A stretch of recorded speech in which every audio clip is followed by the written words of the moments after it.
নমস্কার, আমি লিপি সাহা। হ্যালো এভরিওয়ান, কি অবস্থা, কেমন আছেন সবাই?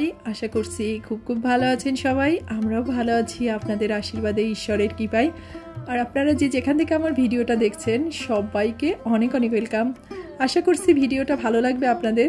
যদি ভিডিওটা ভালো লাগে অবশ্যই স্কিপ না করে পুরো ভিডিওটার সাথেই থাকেন। আর যদি কোথাও এতটুকু ভালো লেগে থাকে অবশ্যই একটা লাইক দিতে ভুলবেন না।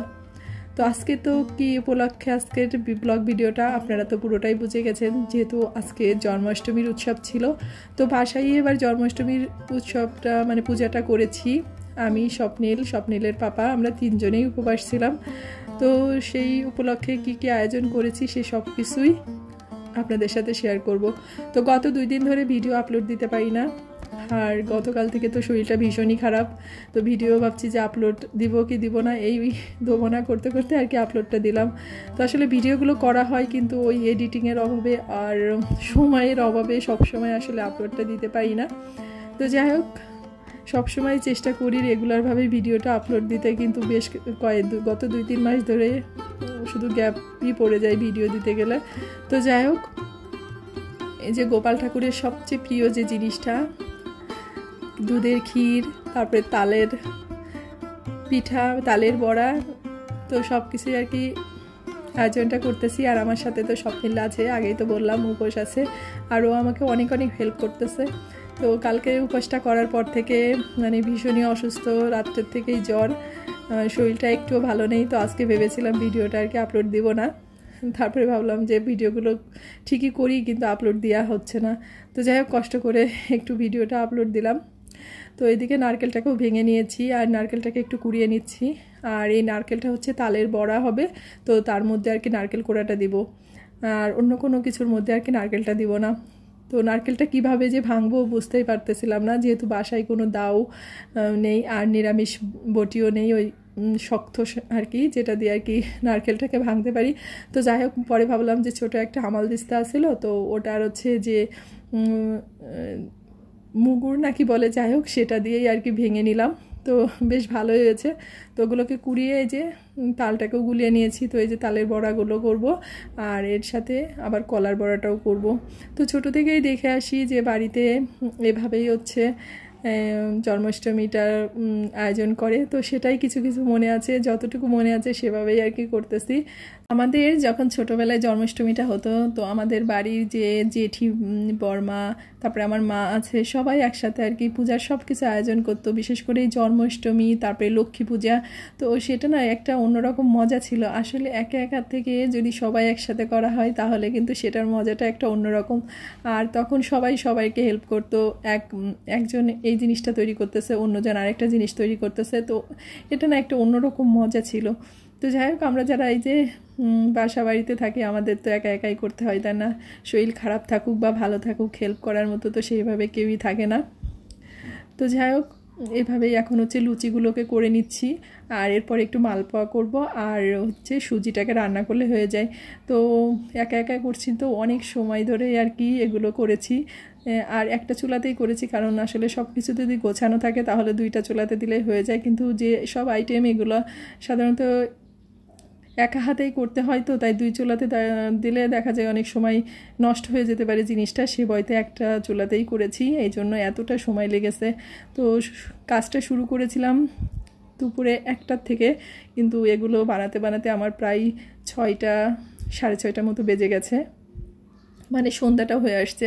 তো এখন একটু হাত মুখ ধুয়ে ফ্রেশ হয়ে এই যে এখন একটু রেডি হয়ে নেব, যেহেতু পূজার ব্যাপার, তো পূজাতে একটু আলতা না পরলে কিন্তু ভালো লাগে না। তো সে কারণে একটু আলতা পরে নিলাম, আর ভাবছি একটা শাড়ি পরে নেব।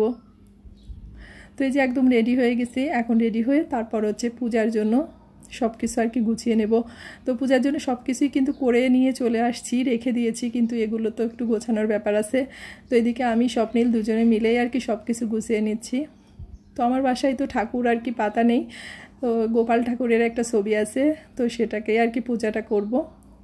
আর অনেক দেরি হয়ে গেছে, তো স্বপ্নিলের জন্য অনেক খারাপ লাগতেছে, কারণ ও তো একদম নির্জলা উপোস আছে। তো যাই হোক, ওই এইটুকু এখনও করতে পারে, কারণ এবার হচ্ছে শিব চতুর্দশীর ব্রতটাও পালন করেছিল। তো ওর একটু এগুলোর ব্যাপারে অনেকটাই আগ্রহ ইদানিং দেখতে পাচ্ছি।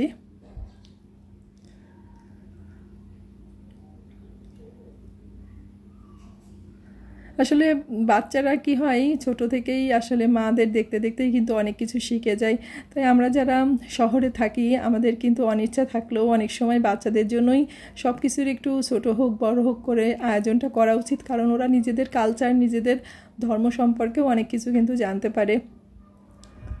তো এদিকে হচ্ছে ফলের থালাটা একটু সাজিয়ে নিলাম।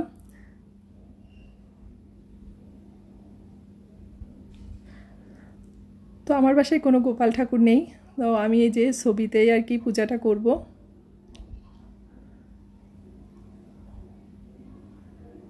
আর আজকে স্বপ্নিল অনেকগুলো কাজ করেছে, নিচে থেকে আমার অনেক কিছু বাজার করে এনে দিয়েছে। ও ফুল কিনে এনেছে, তারপর আটা এনে দিয়েছে, আরও দুই একটা জিনিস ছিল যেগুলো আসলে দরকার ছিল। স্বপ্নিলের পাপা বারবার আসার সময় পাচ্ছিল না, তো ও অনেক কিছুই আর কি নিচে থেকে কিনে এনে দিয়েছে। মানে ওর একটা অন্যরকম আগ্রহ, খুব ভালো লাগে যখন বাচ্চাদের না এই ধরনের আসলে হেল্পফুল মনোভাবটা থাকে বা ওরা কোনো কিছু করতে চায়। আমার কাছে তো খুবই ভালো লাগে।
আর এখানে স্বপ্নিল হাসতেছে, তার কারণ হচ্ছে আমি খুব একটা ভালো করে উলুধ্বনিটা দিতে পারি না, মানে খুব জোরে সাউন্ড করে দিতে পারি না, আস্তে আস্তে হয়। তো আর কি আমার ওই উলুধ্বনিটা দেয়া দেখেই অনেক হাসতেছিল যে মা তো জোরে পারে না, কারণ আশেপাশে তো অনেক জোরে জোরে সবাই সাউন্ড করে উলুধ্বনি দিচ্ছে, পূজা হচ্ছে। তো যাই হোক, তো এখন ও বললো মা আমি একটু আরতি করব, তাই ওকে আর কি দিলাম। আমার আরতি করা হয়ে গেছে। আর এই যে পূজা প্রায় শেষ, এখনও একটু গীতা পড়ব, গীতা পড়লেই পূজাটা পড়া শেষ হয়। তা সবাই ভালো থাকবেন, সুস্থ থাকবেন, আর অবশ্যই অবশ্যই সাবধানে থাকবেন। আর অবশ্যই যারা নতুন আছেন, আজই প্রথম ভিডিওটা দেখছেন, যদি কোথাও এতটুকু ভালো লেগে থাকে চ্যানেলটাকে সাবস্ক্রাইব করে আমার পাশে থাকবেন। ভালো থাকবেন সবাই, দেখা হচ্ছে নেক্সট ভিডিও।